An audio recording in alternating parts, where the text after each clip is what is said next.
If you were having a friend visit Chicago for the first time, what's one food item? You can be specific about a place. What's one food item you would have to have them try? I can already tell you what Jake's going to say, but let's hear it. I bet you think I'm going to say deep dish pizza. And no, you're not. I know what you're going to say. I'll let you know. You know what? I think you know. Okay.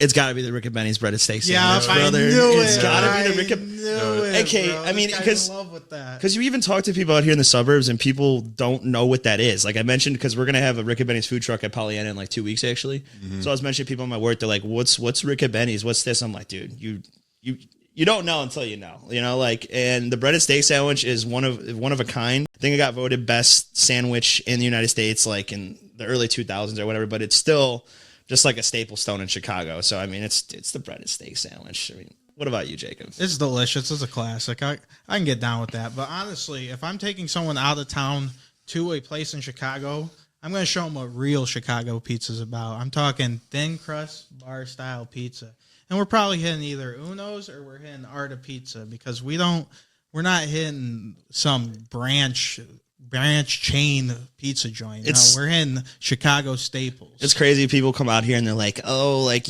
I bet you love deep dish. Like you're obsessed." No, because really most Chicagoans actually love that thin crust style.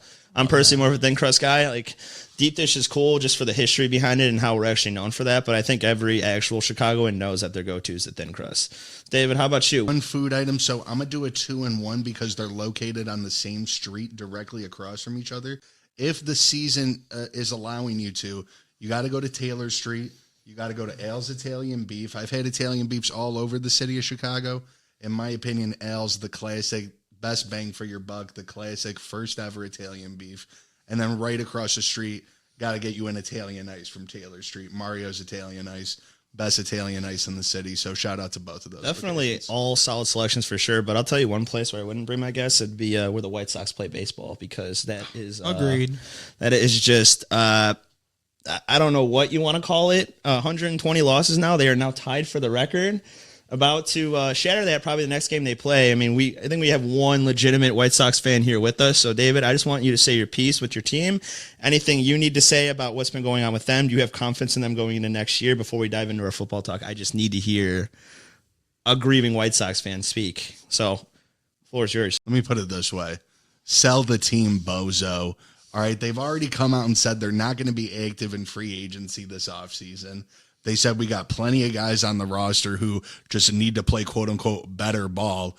I don't buy any of that. I'm tired of watching this. I'm tired of watching this team. I don't care if we got Luis Robert. I don't care if we got Andrew Vaughn. This team is dog water. The South Side is upset. And whatever you guys want to say, the South Side has a rich history in baseball. We're not going anywhere. We're not going to Nashville. We're not going to any of these places. So shut your mouths. The Sox will be back, and I'll be laughing in your face when we do. You heard it first there. I mean, for whatever. Sounds like a man's down.